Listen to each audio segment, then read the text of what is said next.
Hello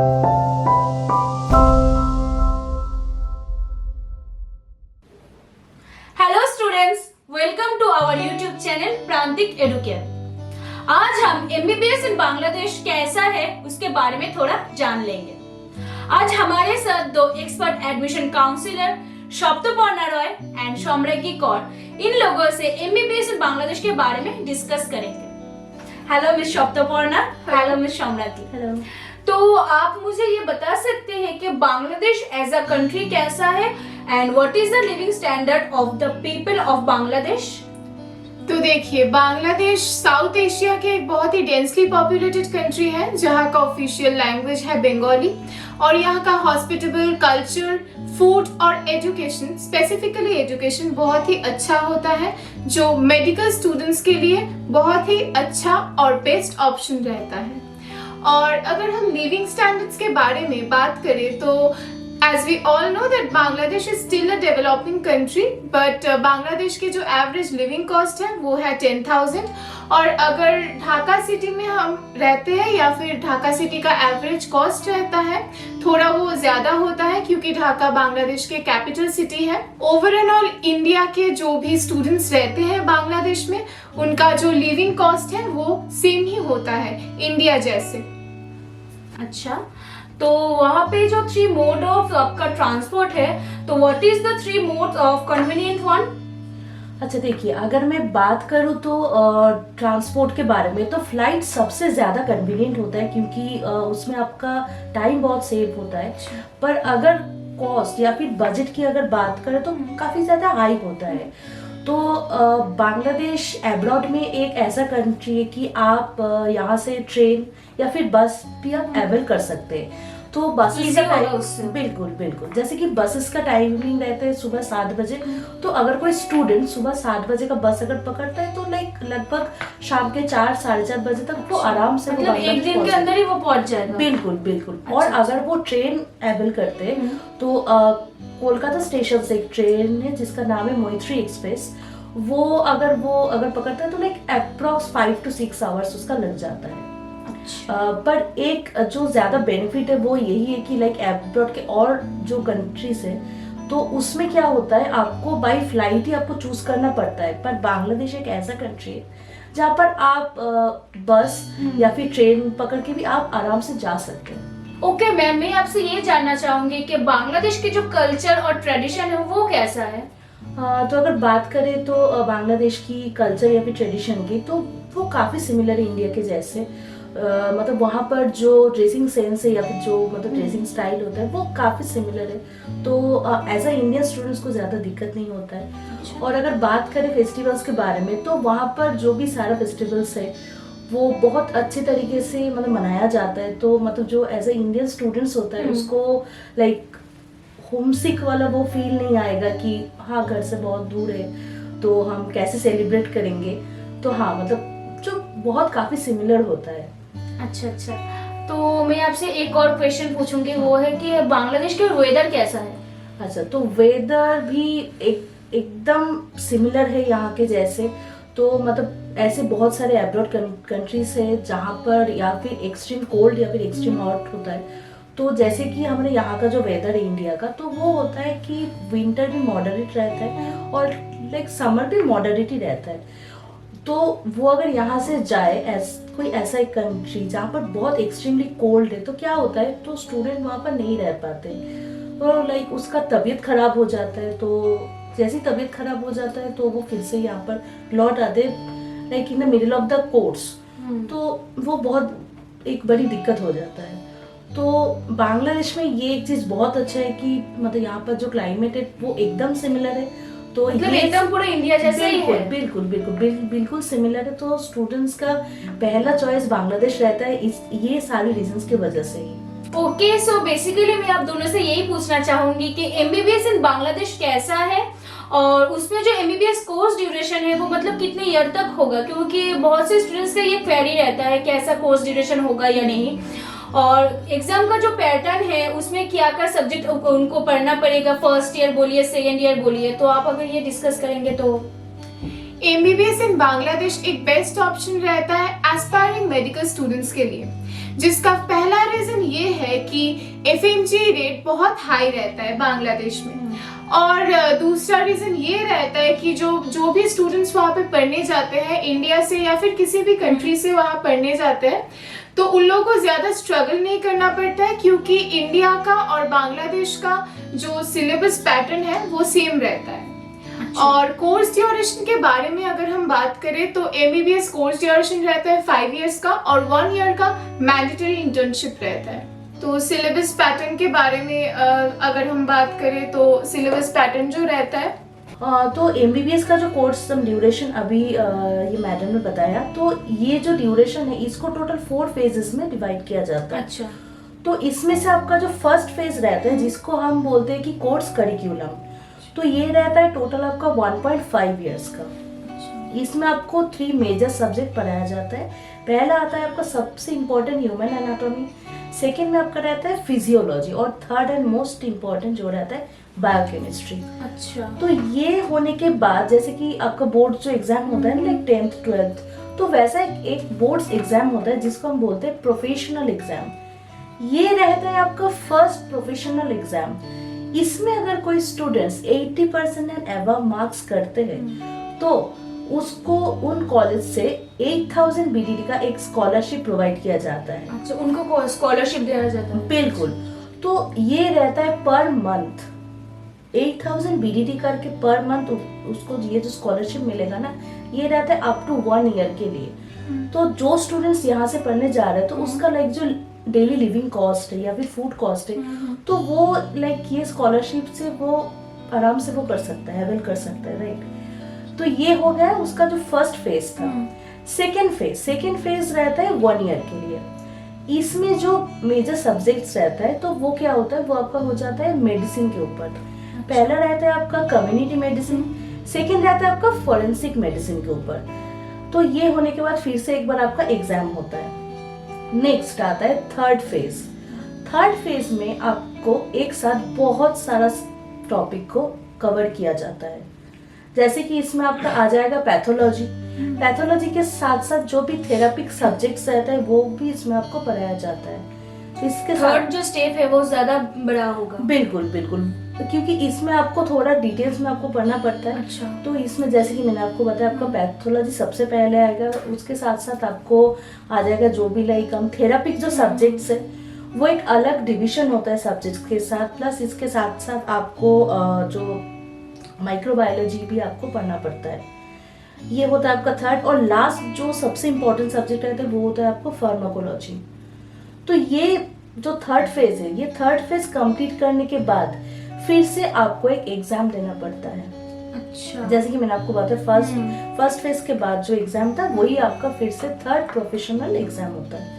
तो ये exam में फिर से वही स्टूडेंट्स अगर 80% अबव मार्क्स करते हैं तो फिर से उसको 8000 BDT करके स्कॉलरशिप प्रोवाइड किया जाएगा, जैसे मैंने आपको अभी बताया कि per month for next 1 year. अच्छा। ठीक है, ये हो गया आपका तीनों फेज। अभी आता है एकदम लास्ट फेज जो फोर्थ फेज है। तो आपका लास्ट फेज जो है वो बेसिकली रहता है प्रैक्टिकल बेस्ड, मतलब ये एकदम लास्ट वाला। बिल्कुल। तो फोर्थ फेज में आपको थियोरी में पढ़ना होगा सिर्फ medicine and medicine allied subject, ये कम्प्लीटली अलग सा सब्जेक्ट होता है। अच्छा। तो इसके साथ साथ आपका मतलब ये तो हो गया आपका थियोरी पार्ट। प्रैक्टिकल पार्ट में सबसे पहले आपका आएगा क्लिनिकल रोटेशन के साथ साथ आपको सर्जरी रिलेटेड प्रैक्टिकल आपको सिखाया जाएगा। देन उसके साथ आपको पढ़ना होगा सर्जरी अलाइंड सब्जेक्ट। ये होने के बाद आपका लास्ट 2 पार्ट में रहेगा, एक रहेगा आपका ऑब्स्ट्रिक्स, देन रहेगा आपका सेमेस्टर का एकदम लास्ट पेपर जो होगा गायनेकोलॉजी। अच्छा। तो ये पढ़ने के बाद आपका लास्ट एग्जाम होगा जिसको हम बोलते हैं कि फोर्थ प्रोफेशनल एग्जाम। ये होने के बाद ही स्टूडेंट्स को MBBS डिग्री मिल जाएगी। अच्छा, तो मैम आपने अभी मुझे ये बताया कि स्टूडेंट्स को स्कॉलरशिप भी मिलता है। बिल्कुल। तो ये स्टूडेंट्स के लिए बहुत ही अच्छा एक अपॉर्चुनिटी है कि वो अपना लिविंग जो कॉस्ट है वो अपना खुद ही उठा पाएगा एक स्कॉलरशिप से। बिल्कुल। और उसके ऊपर से पेरेंट्स का जो एक्स्ट्रा बर्डन रहता है, जो एक प्रेशर रहता है एक्सपेंसेस प्रोवाइड करने के लिए, वो भी थोड़ा कम पड़ जाता है। हाँ, मतलब बहुत ही एक अच्छा सा अपॉर्चुनिटी है बांग्लादेश स्टूडेंट्स के लिए MBBS पढ़ने के लिए। बिल्कुल। ओके, तो और कम्युनिटी मेडिसिन का क्या स्ट्रेटेजी है और कैसे इम्प्लीमेंट किया जाता है? कम्युनिटी मेडिसिन एक सब्जेक्ट है जो कम्युनिटी हेल्थ में ज्यादा फोकस करते हैं rather than an individual patient. तो इस सब्जेक्ट का एक और जो चीज है, स्टूडेंट्स को रूरल एरियाज में लेके जाते हैं फॉर प्रैक्टिस फॉर 3 months। अब इस सब्जेक्ट को 3 सेक्शंस में डिवाइड कर दिया गया है, प्राइमरी, सेकेंडरी और टर्शियरी। अब इस सब्जेक्ट का जो एक और बात है वो ये है कि बांग्लादेश, इंडिया, यूके और यूएस, इन्हीं 4 कंट्रीज में कम्युनिटी मेडिसिन पढ़ाया जाता है। और एमसीआई का जो एग्जाम रहता है, एमसीआई के एग्जाम में कम्युनिटी मेडिसिन का 30 मार्क्स का क्वेश्चन रहता है आउट ऑफ 100। ओके मैम, आपने कुछ देर पहले मुझे ये बोला कि बांग्लादेश में जो इंटर्नशिप होता है वो 1 year का होता है। क्या ये इंटर्नशिप बांग्लादेश में मैंडेटरी है या नहीं? और जो इंटर्नशिप के वक्त स्टूडेंट्स को क्या कोई स्टाइपेंड मिलता है?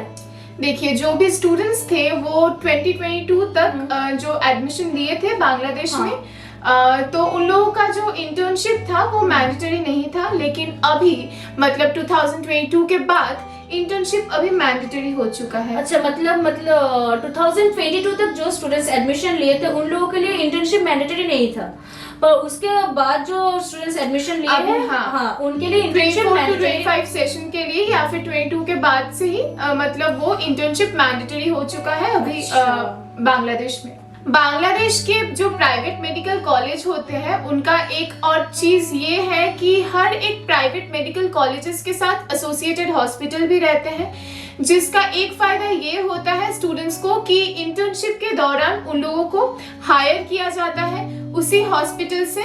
और स्टूडेंट्स को एक और फायदा ये होता है कि उन लोगों को एक स्टाइपेंड भी मिलता है पर मंथ, जिसका स्टार्टिंग कॉस्ट होता है 10,000 BDT से।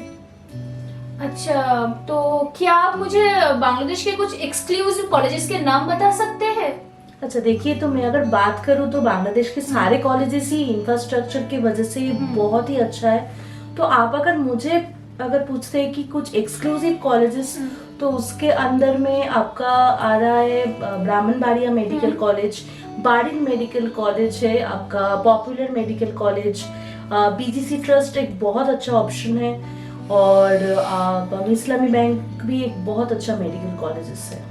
तो बहुत सारे पेरेंट्स ऐसे भी होते हैं जो अपने गर्ल चाइल्ड को एक अच्छे से विमेंस मेडिकल कॉलेज में डालना चाहते हैं, तो उन लोगों के लिए कुछ ऑप्शंस भी रहते हैं, जैसे कि सिलेट वुमेन्स मेडिकल कॉलेज, कुमुदिनी, उत्तरा मेडिकल कॉलेज और जैनुल हक मेडिकल कॉलेज। अच्छा, मतलब ये भी एक कॉलेज वहाँ हम लोगों को मतलब मिल जाएगा। ओके, सो मैम, बांग्लादेश के तो आपने कुछ एक्सक्लूसिव कॉलेजेस के बारे में बोला है, तो बहुत सारे स्टूडेंट्स का ना ये भी क्वेरी होता है कि बांग्लादेश पढ़ने जाने के लिए कोई एलिजिबिलिटी क्राइटेरिया तो जरूर होगा, तो वो क्या है? ओके, सो बेसिकली बांग्लादेश में अगर कोई स्टूडेंट्स को MBBS डिग्री परस्यू करना है तो क्राइटेरिया टोटल रहता है सिर्फ 2। पहली बात तो है कि स्टूडेंट्स को नीट क्वालिफाई होना चाहिए, हाँ ठीक है, और सेकेंडली 12th में उनको फिजिक्स, केमिस्ट्री एंड बायोलॉजी रखना इम्पोर्टेंट है, ठीक है। अच्छा। और ये फिजिक्स, केमिस्ट्री, बायोलॉजी ये तीनों सब्जेक्ट मिला के मिनिमम 50% मार्क्स होना कंपलसरी है। अच्छा। तो ये 2 क्राइटेरिया अगर कोई स्टूडेंट्स फुलफिल कर रहा है तो वो आराम से बांग्लादेश का किसी भी कॉलेज से वो आपका MBBS डिग्री परस्यू कर सकता है। अच्छा, तो कॉलेजेस के बारे में आप बताएंगे, नाम बताए, तो इस कॉलेजेस में एडमिशन लेने के लिए क्या कोई अलग अलग क्राइटेरिया होगा एडमिशन के टाइम? नहीं, जैसे कि मैंने आपको अभी बताया कि बेसिकली क्राइटेरिया सब कॉलेज के लिए सिमिलर रहता है कि सेम, मतलब नीट क्वालिफाई होना चाहिए, और PCB मतलब फिजिक्स, केमिस्ट्री, बायोलॉजी में 12th में उनको मिनिमम 50% चाहिए। क्योंकि ज्यादातर क्या होता है, जैसे कि जो गवर्नमेंट कॉलेजेस होता है ना, उसमें मतलब अगर किसी स्टूडेंट्स को एडमिशन लेना है तो उनके लिए उनको एक हाई मार्क्स मिनिमम रखना पड़ता है, जो मिनिमम गवर्नमेंट कॉलेज में एडमिशन लेने के लिए, हाँ, जो बहुत ज्यादा हेक्टिक होता है। जैसे कि आपको मिनिमम 500, 550, 600 रहकर भी बहुत सारे स्टूडेंट्स को वो गवर्नमेंट कॉलेजेस में अपॉर्चुनिटी नहीं मिलता है। पर अगर आपका नीट का कट ऑफ क्लियर कर रहे हैं और आपका PCB में 50% मिनिमम है तो आप बांग्लादेश का किसी भी कॉलेज, तो फिर तो वो स्टूडेंट एलिजिबल होगा एडमिशन लेने के लिए आप बांग्लादेश में। आराम से कोई भी कॉलेज से आप आपका एमबीबीएस डिग्री को परस्यू कर सकते हैं। Okay okay. और वैकेशंस का बांग्लादेश में मिलते हैं, क्योंकि बहुत सारे स्टूडेंट्स और पेरेंट्स का ये कंसर्न होता है कि बांग्लादेश में वैकेशन मिलेगा या नहीं, क्योंकि जब वैकेशन होगा तब वो वापस आ पाएंगे या नहीं, पेरेंट्स से मिल पाएंगे या नहीं। क्या बांग्लादेश में वैकेशंस होता है? देखिए, कोई भी स्टूडेंट्स अब अगर बाहर पढ़ने जाएंगे यानी कि बांग्लादेश में पढ़ने जाएंगे तो उन लोगों का एक माइंडसेट रहना चाहिए कि हम पढ़ने जा रहे हैं। हाँ। तो अगर कोई भी स्टूडेंट्स या भी पेरेंट्स किसी भी लॉन्ग वेकेशन के एक्सपेक्टेशन रख रहे हैं तो मैं पहले ही उन लोगों को बता दे दूं कि कोई लॉन्ग वेकेशंस नहीं मिलेगा, ओकेजनली वेकेशंस मिलेगा। और अपार्ट फ्रॉम दैट अगर कोई भी पेरेंट्स अपने स्टूडेंट से मिलना चाहेंगे तो वो जा सकते हैं, क्योंकि मतलब ये भी एक ऑप्शन है। हाँ, ऑब्वियसली, क्योंकि इंडिया और बांग्लादेश एक नेबरिंग कंट्री है तो आपका जो कोई एक्स्ट्रा कॉस्ट नहीं पड़ेगा और आपका जो एक टाइम कंज्यूमिंग का एक जो चीज रहता है वो नहीं होगा ज्यादा। आप 1 डे का लीव लेके भी जा सकते हैं, अपने फैमिली से या फिर अपने पेरेंट्स से मिल सकते हैं। तो जैसे कि हम सभी को ये पता ही है कि बांग्लादेश में सेशन थोड़े लेट से स्टार्ट होते हैं, तो वो लोग by the end of the year अपने सिलेबस जो है वो कवर करते हैं। उसके साथ साथ इंटर्नशिप के लिए भी प्रिपेयर करते हैं स्टूडेंट्स को, जिसके लिए आप बहुत लॉन्ग ब्रेक्स यानी कि लॉन्ग वेकेशंस के एक्सपेक्टेशन नहीं रख सकते हैं। तो यही जो चीज़ है। अच्छा, ओके मैम, मुझे ये भी बताइए कि बहुत सारे स्टूडेंट्स और पेरेंट्स का ये भी आपका कंसर्न होता है कि वहाँ पे मतलब बांग्लादेश में एमसीआई या फिर जो एफएमजी है वहाँ पे कोचिंग नहीं होता है। तो स्टूडेंट्स का और पेरेंट्स का ये भी बहुत ज्यादा आपका कंसर्न होता है, क्या मैं एमबीबीएस पढ़ने बांग्लादेश जाऊँ या नहीं? तो ये अगर डिटेल्स में बताए तो बांग्लादेश जो भी स्टूडेंट्स जा रहे हैं पढ़ने, तो वहाँ का एक चीज है वो बहुत फोकस करते हैं, स्टडीज में बहुत ज्यादा फोकस करते हैं। अच्छा। तो कोई भी स्टूडेंट्स वो अगर डेडिकेटेड नहीं है, Bangladesh isn't a choice for you. तो एक और जो चीज है, बांग्लादेश में जो एफएमजी कोचिंग है, तो आप सभी को तो ये पता ही है कि इंडिया और बांग्लादेश के सिलेबस का जो पैटर्न है वो सेम रहता है। तो अगर स्टूडेंट्स जो है रोज क्लास अटेंड करेंगे रेगुलरली और वहाँ का जो सिलेबस पैटर्न है वो अगर फॉलो करेंगे तो उन लोगों को अलग तरीके से कोई एफएमजी की कोचिंग की जरूरत नहीं पड़ेगी। फिर भी जैसा कि आपने कहा कि एफएमजी की कोचिंग को लेके बहुत सारे पेरेंट्स ऐसे भी होते हैं कि कंसर्न रहते हैं। हाँ। तो ऐसे बहुत सारे कॉलेजेस भी होते हैं, कई सारे कॉलेजेस सोचते भी एमबीबीएस पढ़ने भेजे या नहीं, क्योंकि एमसीआई और एफएमजी अगर कोचिंग नहीं रहता है तो इसलिए ऐसा बहुत सारे कॉलेजेस होते हैं। कुछ कॉलेजेस के नाम हैं जैसे कि बारिन मेडिकल कॉलेज, अच्छा, और ईस्टर्न मेडिकल कॉलेज और बांग्लादेश मेडिकल कॉलेज। तो यही सारे कॉलेजेस एफएमजी गाइडेंस में थोड़ा ज्यादा फोकस करते हैं, लेकिन स्टूडेंट्स अगर सिलेबस अच्छे से फॉलो करेंगे और क्लास रेगुलरली अटेंड करेंगे तो उन लोगों को एफएमजी कोचिंग के बारे में ज्यादा सोचने की जरूरत नहीं पड़ेगा, क्योंकि जो भी पढ़ाया जाता है दैट्स मोर देन इनफ। और इन कॉलेजेस का ट्रांसपोर्ट फैसिलिटीज कैसा है अगर ये बताएंगे, क्योंकि बहुत सारे स्टूडेंट्स ऐसे भी हैं जो हॉस्टल से कॉलेज जाएंगे, तो वो कैसे पहुंचेंगे कॉलेज? ओके, तो सबसे पहली बात है कि ये बांग्लादेश के ज्यादातर कॉलेजेस का जो हॉस्टल है वो कॉलेज कैंपस में ही सिचुएटेड है। तो students automatically by walking college जा सकते हैं। कुछ गिने चुने ऐसे कॉलेजेस है कि जिसका हॉस्टल जो है वो कॉलेज कैंपस के बाहर है, थोड़ा दूर है। हाँ, लाइक वो भी 10 to 15 मिनट्स का एज अ डिस्टेंस रहता है। तो ज्यादा प्रॉब्लम नहीं होना तो वो सारे स्टूडेंट्स मतलब इंडिया के जैसे बस या फिर ऑटो अवेल कर सकते, वैसे जा सकते हैं। क्योंकि अभी अब्रॉड सुन के बहुत सारे स्टूडेंट्स के दिमाग में ये चल ही सकता है कि कॉलेज से कोई बस फैसिलिटीज अवेलेबल रहेगा, तो वो बिल्कुल भी नहीं होता है। क्योंकि ये सारे फैसिलिटीज हम यूरोप कंट्रीज में चलता है, पर हमारे यहाँ पर मतलब बांग्लादेश में ये नहीं होता है। मतलब वहाँ का सारा सिस्टम मतलब इंडिया के जैसे ही होता है। ओके, मतलब एकदम सिमिलर जैसे है। तो बांग्लादेश इंडिया में कैसा है फर्क होगा? एकदम सिमिलर जो है तो वैसा ही होगा। ओके, तो एफएमजी जो एग्जाम है वो क्या इंडिया में आके देना पड़ेगा या फिर बांग्लादेश में भी हम एफएमजी का जो एग्जाम है वो दे सकते हैं? एफएमजी का जो एग्जाम है यानी कि फॉरेन मेडिकल ग्रेजुएट एग्जाम, तो वो बांग्लादेश से एमबीबीएस डिग्री लेके यहाँ पे आते हैं। यहाँ पे आके उन लोगों को एफएमजी का एग्जाम देना पड़ता है। Thank you so much Saptaparna ma'am and thank you so much Samragyi ma'am कि आप लोगों ने जो डिटेल्स था एमबीबीएस इन बांग्लादेश के बारे में वो हम लोगों के साथ शेयर किया है।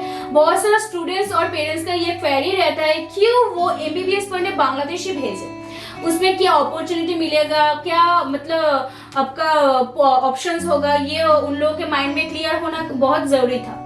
तो होपफुली हम लोगों का स्टूडेंट्स को सब कुछ समझ में आ गया है। जो पॉइंट्स था एमबीबीएस इन बांग्लादेश के बारे में वो सब कुछ समझ में आ गया है।